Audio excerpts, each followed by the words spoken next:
What's up, everybody? Today we're going to tell the story on how this boy almost wasn't possible.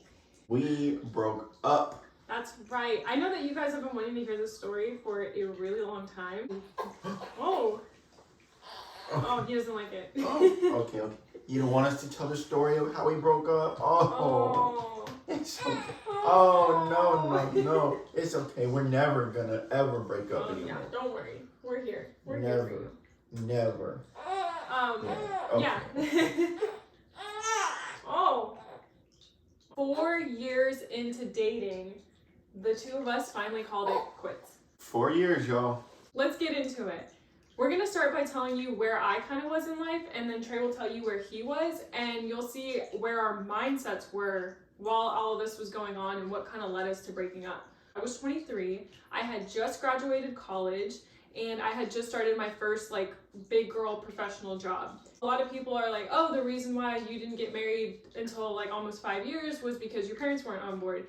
A part of that is the reason why, but also we just weren't where we wanted to be in life. There were a lot of boxes that we wanted to check mark as a couple and individually before we got married. One of those boxes for me was graduating and getting my degree and getting a stable big girl job that had insurance and stuff like that. I basically wanted to be as independent as I could before coming into a relationship. I kind of felt like I had gotten where I wanted to get, but then our relationship was not getting there in the sense that I was still dealing with fighting my parents on cultural differences, religious differences, and things like that. So there were still all these little obstacles that I was not hitting so that we could get married. Honestly, the easiest way to summarize it all is that we were a team and we were in a happy relationship, but we weren't on the same page when it came to my goals, her goals, things that we would compromise on. Because I remember at the time, it's understandable, but one of the big things that we dealt with was with her. I don't know if it was her dad and mom or just her dad, but I get it. All dads are the same, and I would be the same as if I had a little girl. But he was concerned about me being able to provide because I was still in that hustle and grind mode. All of this stuff that you guys see now, I was learning it all. I was learning online marketing.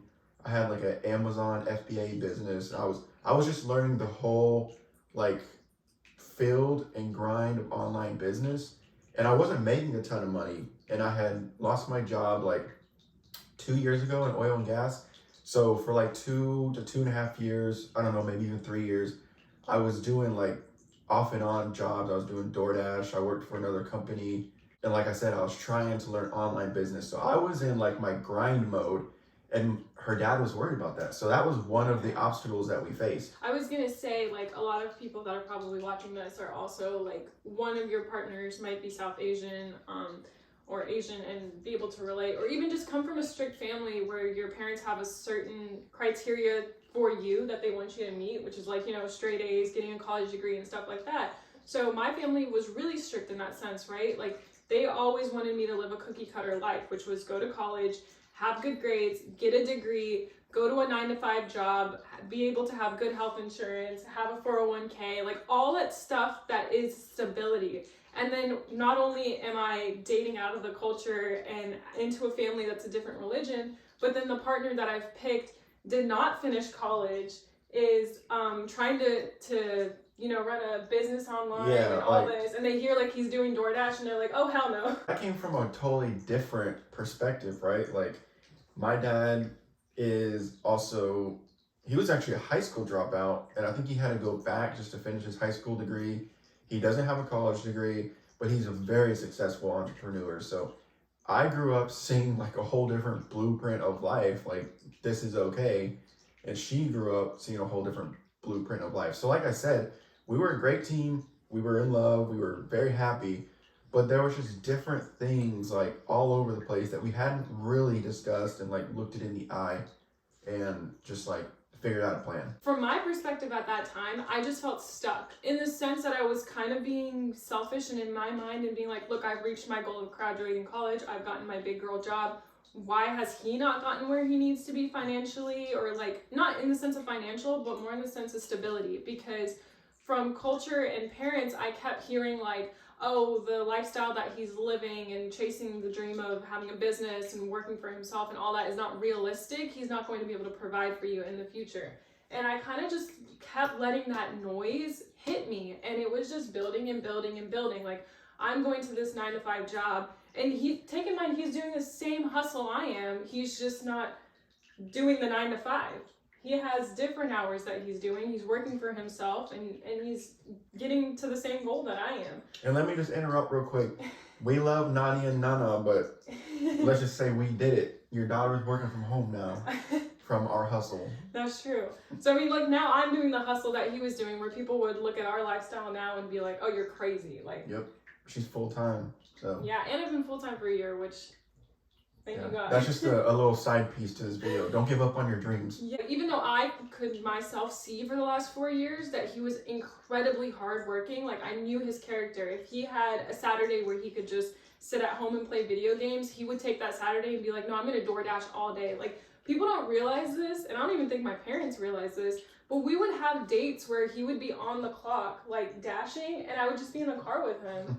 And I enjoyed that because we would stop in between and, like, go to a bookstore or something, and you would pick up an order and all that. And, like, that hard work and that hustle is a reason why we are where we are today, and why we have this strong, like, we're going to work and work and work, and someday we're going to get to, like, enjoy that. And right now, even where we are in life is, like, us enjoying that hard work, and someday we'll be further down enjoying this hard work. Yeah, I know a lot of people have asked both of us, like, how we knew each other were the one, stuff like that, but I always say it wasn't like a moment, but it's just stuff like that.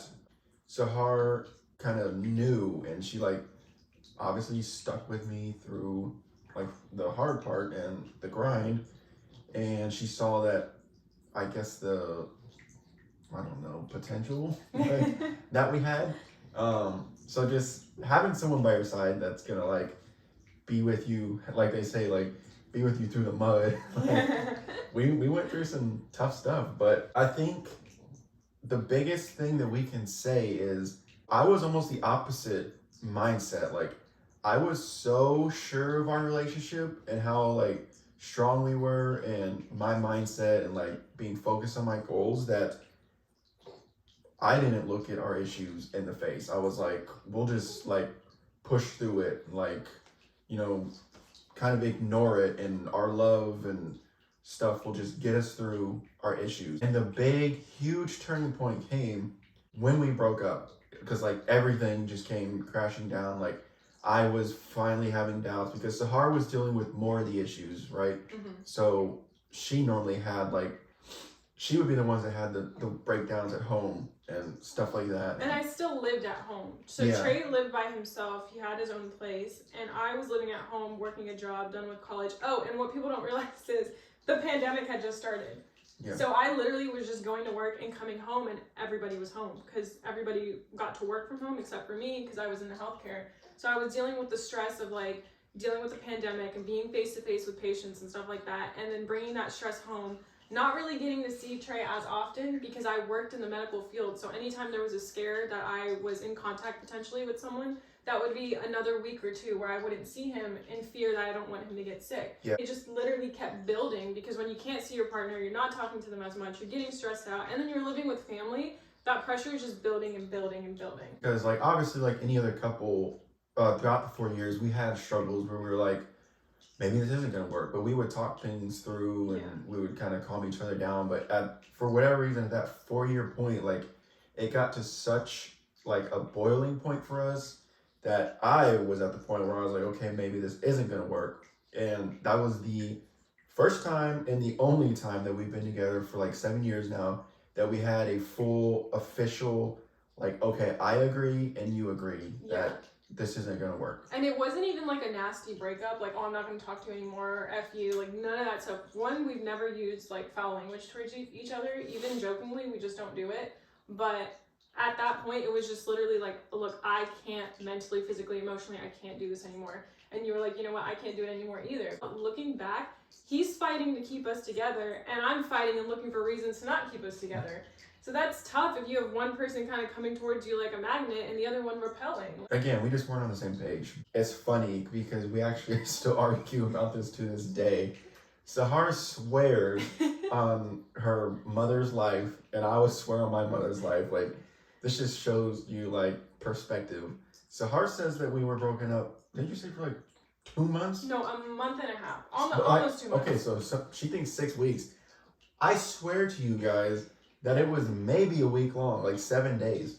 But then we also handled the breakups totally differently. Like, I was just going to work, coming home, and crying my eyes out every day. Yeah, You were and just keeping yourself busy. Yeah, I specifically remember though because I had a bunch of stuff around my apartment like that she had given me, obviously, because we've been dating for 4 years, and at that point I was like, okay, I don't think this is gonna work because she has kind of had her foot out the door, and I finally agreed to it over like the past month. So I was like, she's not gonna come back. So I specifically remember getting a shoebox off the top of my closet and like going around the apartment and not doing it in like an angry way, but it's just like, okay, this is over, so I need to remove reminders of her because I have to move on. So I grabbed every little thing she gave me and put it in that shoebox. And funny story, I still have the shoebox. That's so funny. Ha ha ha. We never unpacked it, even once we got back together, because it's just like little trinkets, like little toys or like mystery toys. Yeah. It's not like stuff that she actually gave me as a gift. It's just like little things that we got together. And I still have a box in there, and it's a great reminder when either one of us are going through there, like, man, look what we've been through. It's still sitting in there, and it like, I think I even wrote on it like box of Sahar stuff or Sahar's gifts to me or something. But what's funny is like, you know, everything in life is about perspective. If we come across that box, I can get angry again and be like, oh, how dare you do this, and you're still trying to erase reminders of me. But every time I see that box now, it's a reminder of how far we've come and how we didn't let that bad of a breakup and all that stuff affect us. It just made us stronger. Yeah, and we go ahead. Oh no, I was just gonna go into like what specifically caused that. Oh yeah, I was just gonna say, and we created 3 more years of memories, including this little boy. Yeah, this little nugget. So kind of going into what started to boil over for me, and the reason why I got to the point of like I was done was just feeling like the noise from my parents being like, okay, you want to marry this guy? Like, yeah, there's other issues at hand, like culture, language, religion, meshing 2 families together like that. And they just kept telling me, and a lot of people kept telling me, like, you don't have any example in front of you of a Pakistani Muslim woman marrying into a family that is not Pakistani and not Muslim. Like, it's not going to work. Even if you think that you can get married, you're not going to have a good marriage, or you're not going to have good relationships. So that kept going into my mind every single day or anytime I talked to someone.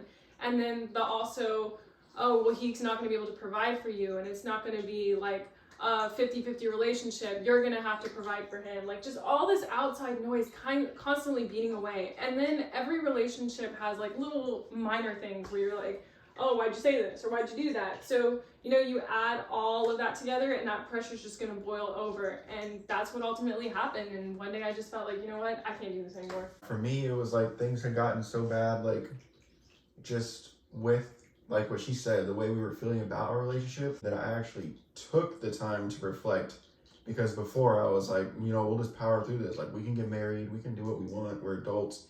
It's different when you're in a relationship that you're trying to bring together with like different cultures or races or status, anything like that. Like, it's, you face so many different more challenges than you would in a regular relationship. So this was the first time that I looked and reflected on like, can these things actually happen? Because like I felt like we were getting nowhere with cultural like struggles, because we had talked about this before in some other videos, but I was coming over, and it had been 4 years at this point. But back then, I would come over, even 4 years in, and her dad just would literally act like I was not there.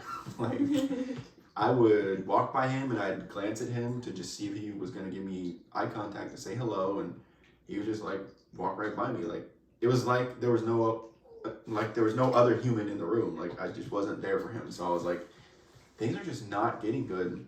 And like I said, I reflected for the first time on the big things because I was kind of ignoring them. And I was like, there is a lot of issues here and a lot to deal with. And it's been 4 years and we haven't made a bunch of progress. And I was like, maybe it is too much. Like, we like exhausted our emotional like thermometer. To just kind of add to what Trey's saying, like, it was so drastic, the difference between our two families. Like, him coming over to my house was like quiet, no one really asking how you're doing, all that stuff, whatever. He had a bond with my mom over her cooking, and that's kind of where they would like talk and relate to each other. He would talk to my brother about video games and stuff like that. But my dad was still someone that you didn't really have a good relationship with or like a strong foundation with. And opposite was me going to his family, which at this point I felt like his parents were my parents, his siblings were my siblings, because we've been together for 4 years. And I was in all the family group chats. Everybody would message me and ask me how I'm doing. I'd ask how everyone's doing. Like, I can see looking back, like, that sucks if your family completely accepts someone and their family doesn't.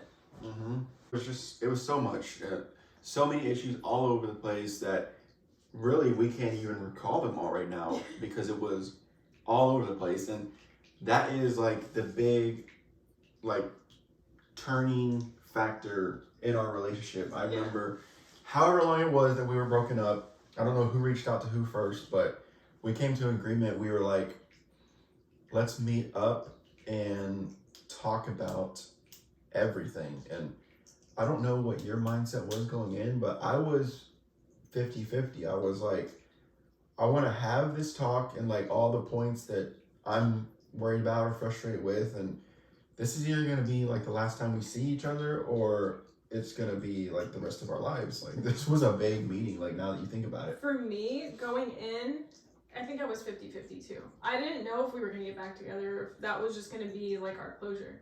Yeah. I really didn't know, but I knew that I needed to have another conversation with you, that I couldn't just let a 4-year relationship end like that. And I feel like a lot of people feel that way when a big relationship ends. Like, talking to somebody once is not closure. You might need to talk to them a couple of times. So that was, and if I remember, oh wait, no, I gotta go back, because this is the funniest thing. The entire 4 years we had dated, Trey had an Android. And if you are anyone that has an Android and your partner has an iPhone or the other way around, it is the most irritating thing in the world, because when you try to text each other pictures and stuff, it fails. Sometimes your texts don't go through, you can't FaceTime, like all these things. And I used to joke with him, but I was totally serious, that I would not marry him until he got an iPhone, because it like literally it messed with our relationship. Like, sometimes you would not get texts and you think the person's ignoring you. Like, Yo, I'm committed too, because I'm telling you guys, I'm still honestly team Android, like the way that it works, but I love my iPhone. I had an Android since the day I got a cell phone. Whenever an Android came out, I had an Android all the way up to like, what, 3 years ago? I don't even know how long it's been. No, 4 years ago. But yeah, I had an Android for like 15 years and I swapped over. Okay, I don't know. Never had an iPhone. But this is the thing that like really drove me over. And honestly, I could have ended it right there permanently, never had to talk to him. We were at that point probably like, I mean, our timeline is iffy. I don't know for sure if we were broken up for a month or what, but we also were not talking. We were just no contact, because both of us, I think, realized that if we truly wanted to talk to each other again, we were going to need time to like mentally heal. Like, you can't just go straight back into talking to someone after a breakup if you haven't like fully processed what's happening. And so I really think it might have been about a month, and then I decided to text you, and all I said was something like, how are you doing, or how are you feeling? And as soon as I sent that text, y'all, literally, boom, it pops up blue. And I remember just sitting there like, I'm gonna freaking kill this guy. Like, 4 years, and you decide to get an iPhone after we break up? Like, but I was ready to swing. No, like, I remember this now, you guys, and that's just crazy to me, because towards the end, again, I swear it was just like 2 weeks, but I remember thinking, like, and this is why I did it. I wouldn't have spent whatever $600 on an iPhone. I specifically remember thinking, while we were still broken up, I had come to the decision that, like, after looking at everything, I was like, I'm going to make this work with this girl. And I went and bought the phone because I was like, this is going to be the first thing, like, it's just going to make her laugh, and, like, she's going to think it's funny. But it was, for me, it was like a symbol of my commitment. Like, I swapped over to an iPhone because I remember so vividly thinking, like, I'm going to make this work with this girl. Like, I'm not moving on. So I'm getting an iPhone. I didn't know that was a reason. Yeah. Oh. That was like when we started talking again. And like Trey was saying, so we decided, we kind of like started talking like normal again. And then we both clearly knew that there were still feelings there. Like, you can't shut off feelings after 4 years of being with someone. Unless there's something, like, crazy that happens, like somebody cheated on someone, then I understand that. And even then, you're still going to have feelings and hurt there. But we decided, let's meet up one last time. Again, it wasn't like we're getting back together. It was just to meet up to talk because we both had a lot of stuff we needed to say.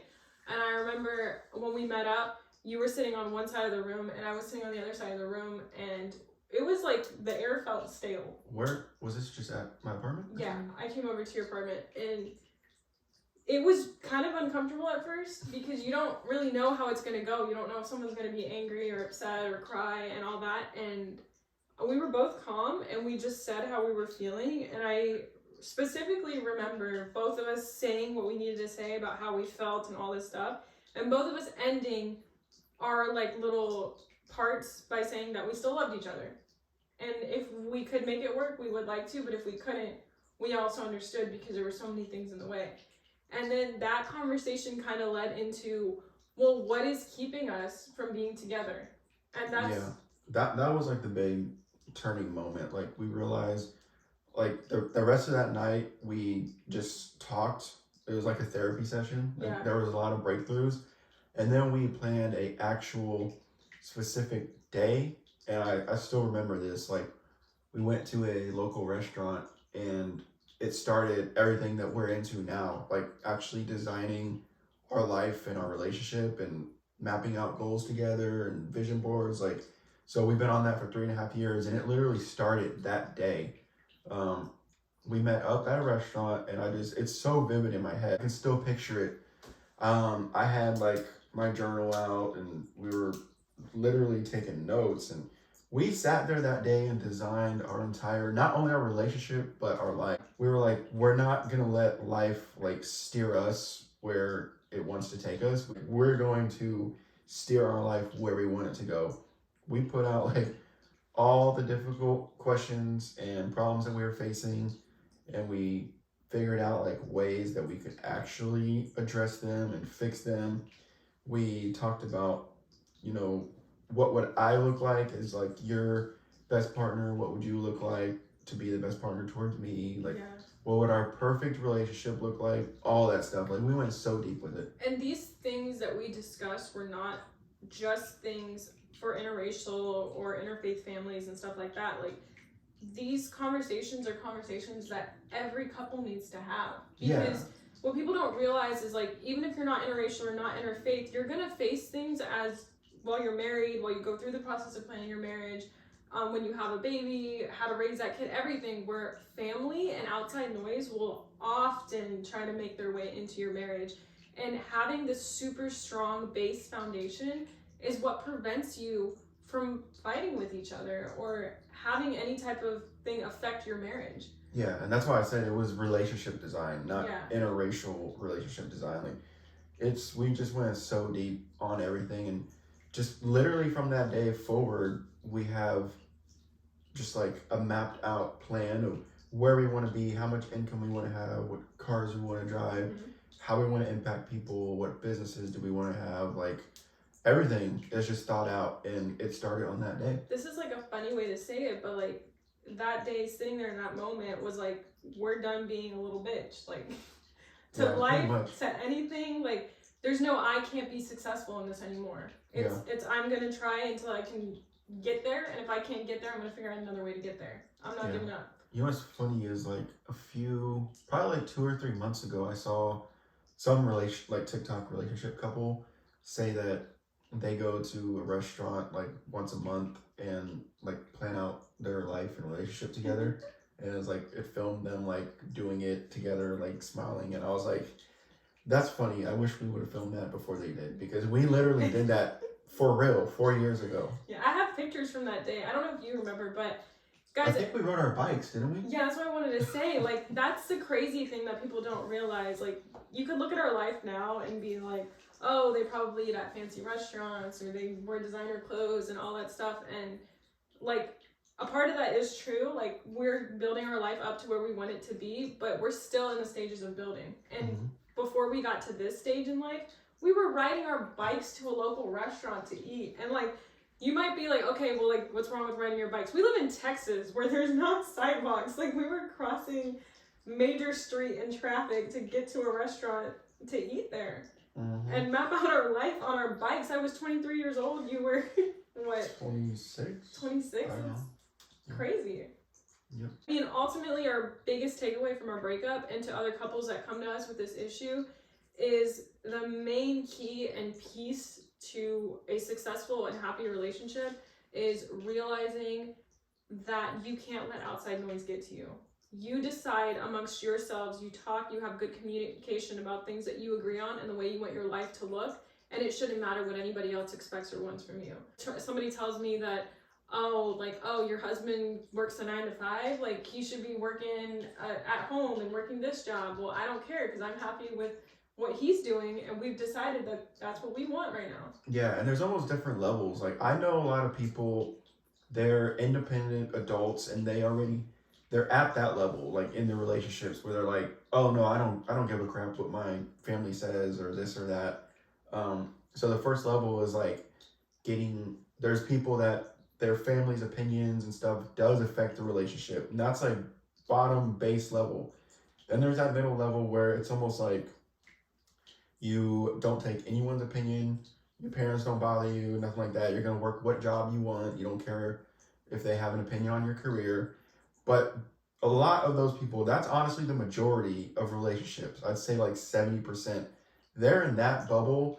The next one is actually like taking control and literally designing what you want in life. Yeah. Not just being like in that content, oh, I don't care what anyone thinks, I'm gonna do what I want. You have to actually be very conscious about what you want your life to look like. Because it doesn't just stop once you get married to your partner. If anything, there's more stuff that you face. Like, and this is just some examples. Like when we moved to the house that we live in right now, we had all sides of our family being like, you're moving too far away. Like, you should stay in this area. You're about to have a kid and all that. Again, we had to just take it in one ear and out the other because we have to do what's best for ourselves and our family. Yeah. And other people are always going to have their opinion on things. Yep, and we always respectfully listen. We respect our elders and all that good stuff. But you can respectfully listen without like taking it to heart. Yeah. That just reminds, or it brings up a good idea that we're talking about like the relationship design and stuff that we did. But if any of you guys think you'd be more interested in a video where we go more in depth on what we actually did, you can just comment. What should I comment? Love? Yeah. Comment the word love in the comments. And if you guys have interest, we'll just go more in depth on like what we actually do and did to design a relationship. I would love to like sit down and break it down for them because actually, so every year we sit down and do a vision board of what we want our life to look like for that year. And it's not necessarily like just that year. It's just in the future. And then we also sit down and make plans of what we want specific things in our life to look like. And now that we've had a baby and we're in the role of parenting, we've had a shift in our relationship. And it's not that same relationship. To us, it feels like it's even stronger. But we definitely want to sit down and make another goal, plan, map it out. Did you not know he was asleep? I didn't know he fell asleep. So we want to sit down and do another one for our family of what life looks like. Because now our goals include providing for our son and giving him the best life possible. I guess that's it. Just let us know if you want more video on actual like relationship and lifestyle design. Yeah. Because it changed our life. So if we can help you guys, we would love to. Yeah. But I think that's it. Yeah, thanks for watching, guys. That was the day we broke up. Yep. If you want to see any other type of videos too, just let us know. Yep. All right. Goodbye.